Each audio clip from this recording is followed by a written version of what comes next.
नमस्कार शेतकरी बांधवांनो, कृषी साथीमध्ये आपलं स्वागत आहे. सध्या बाजारात एकच चर्चा सुरू आहे आणि तोच प्रश्न आपल्या सगळ्यांच्या मनात आहे. सोयाबीनचे भाव खरंच 7,000चा टप्पा ओलांडणार का? बाजारात मोठी उलथापालथ सुरू आहे. तर आज आपण याच मोठ्या प्रश्नाचं उत्तर शोधणार आहोत. चला ह्या सगळ्या परिस्थितीचा जरा खोलात जाऊन आढावा घेऊया. पण हो, पुढे जाण्याआधी एक छोटी पण महत्त्वाची गोष्ट. जर आपल्याला बाजाराची अशीच अचूक आणि वेळेवर माहिती हवी असेल तर आपल्या कृषी साथी चॅनलला सबस्क्राईब करायला अजिबात विसरू नका. खाली असलेलं ते लाल बटन नक्की दाबा, म्हणजे आपण नेहमीच एक पाऊल पुढे राहाल. चला तर येऊया आपल्या मूळ प्रश्नाकडे. ज्या क्षणाची आपण इतके दिवस वाट पाहत होतो तो क्षण खरंच येणार आहे का? सोयाबीन खरंच 7,000 रुपये प्रति क्विंटलचा तो जादुरी आकडा गाठणार का? ही फक्त एक आशा आहे की यामागे काही ठोस गणित आहे? सध्या शेतकऱ्यांमध्ये जी उत्सुकता आहे ती आज आपण समजून घेऊया. आणि ऐका, ही काही हवेतली गोष्ट नाहीये. वाशिमच्या बाजार समितीमध्ये सोयाबीनला या हंगामातला सगळ्यात जास्त म्हणजे तब्बल 6,400 रुपये प्रति क्विंटलचा भाव मिळालाय. हा एकच आकडा सांगतोय की बाजारात किती मोठी तेजी आहे. आता एक गोष्ट लक्षात घ्या, ही भाववाढ काही हळूहळू झालेली नाहीये. बाजाराने अचानक एक मोठी झेप घेतली आहे. जणू काही बाजारात एक वेगळीच ऊर्जा संचारली आहे. पण प्रश्न हा आहे की ही तेजी अचानक आली तरी कशी? जरा विचार करा, फक्त मागच्या एका आठवड्यामध्ये सोयाबीनच्या दरात प्रति क्विंटल मागे तब्बल 400 ते 500 रुपयांची वाढ झालीय. ही वाढ इतकी मोठी आहे की त्यामुळे बाजाराचं संपूर्ण चित्रच बदलून गेलंय. बरं, तर आता या तेजीमागची खरी कारणं शोधूया. असं काय घडलं की दर इतके वाढले? यामागे एक नाही, दोन नाही, तर तब्बल 4 मुख्य घटक आहेत, जे आपण आता एक एक करून पाहणार आहोत. ही भाववाढ जी आहे ना, ती 4 मजबूत खांबांवर उभी आहे. पहिलं म्हणजे परदेशातून मागणी वाढली आहे. दुसरं, आपल्याच देशात मालाची कमतरता आहे. तिसरं, सोया तेलाचे भाव वाढलेत. आणि चौथं म्हणजे बियाणे कंपन्यांनी खरेदी सुरू केली आहे. चला प्रत्येक मुद्दा जरा सविस्तरपणे समजून घेऊ.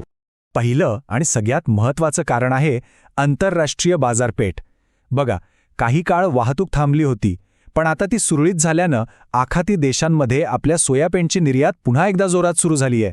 आणि त्यामुळे सोयाबीनला, जी सोयाबीनपासूनच बनते, तिला आंतरराष्ट्रीय बाजारात प्रचंड मागणी आली आहे. दुसरं कारण, हे तर आपल्या सगळ्यांनाच माहिती आहे, गेल्या वर्षी पावसाने जे थैमान घातलं त्यामुळे आपल्या पिकाचं खूप नुकसान झालं. परिणामी बाजारात सोयाबीनचा मालच कमी आला. म्हणजे बघा, माल कमी आणि मागणी जास्त. साहजिकच दरांवर दबाव वाढला. आणि इथे खूप इंटरेस्टिंग गोष्ट आहे. सोयाबीनपासनं साधारणपणे 80% सोयापेंड आणि 20% सोया तेल मिळतं. आणि गंमत म्हणजे सध्या या दोन्ही गोष्टींना प्रचंड मागणी आहे. सोयापेंड निर्यातीसाठी लागतेय आणि सोया तेल देशातल्या देशात खपतंय. ह्या दुहेरी मागणीचा थेट फायदा सोयाबीनच्या दरांना मिळतो आहे.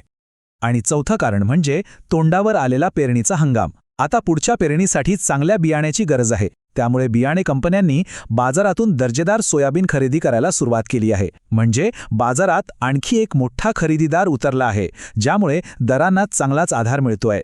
चला तर आता ही राष्ट्रीय आणि आंतरराष्ट्रीय कारणं तर आपण बघितली, पण आपल्या जवळच्या बाजार समित्यांमध्ये सध्या काय चित्र आहे ते पाहूया. हे आकडे आहेत आजचे, म्हणजे 19 मार्च 2026चे. हे आकडे बघा, यावरून स्पष्ट दिसतंय की ही तेजी सर्वत्र आहे. वाशिममध्ये तर कमालच, 6400 रुपयांचा दर मिळाला आहे. सोलापूरमध्ये 5500 रुपये, हिंगणघाटमध्ये 5,425 रुपये, तर लातूरमध्ये 5,400 रुपये प्रति क्विंटलपर्यंत दर पोचले आहेत. यावरून भाववाढीचा कल किती मजबूत आहे हे आपल्या लक्षात येतं. बरं, एवढी सगळी माहिती आता आपल्याकडे आहे, पण या सगळ्या माहितीनंतर तो सगळ्यात महत्त्वाचा प्रश्न येतो की आता आपण म्हणजे शेतकऱ्याने काय करायला पाहिजे? आपला माल कधी आणि कसा विकायचा?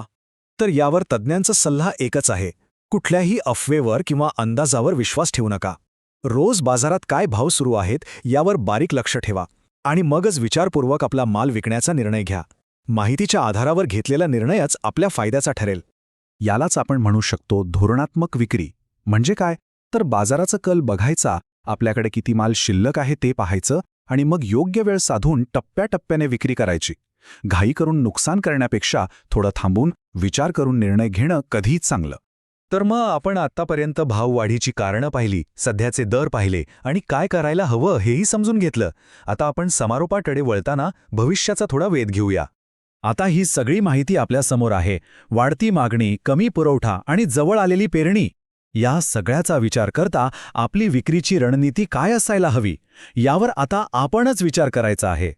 आजच्यासाठी इतकाच. आशा आहे की या माहितीमुळे आपल्याला योग्य निर्णय घ्यायला नक्कीच मदत होईल. लक्षात ठेवा, माहिती हीच आपली ताकद आहे. अशाच प्रकारच्या सखोल आणि अचूक माहितीसाठी आपल्या कृषी साथी YouTube चॅनलला नक्कीच सबस्क्राईब करा. धन्यवाद.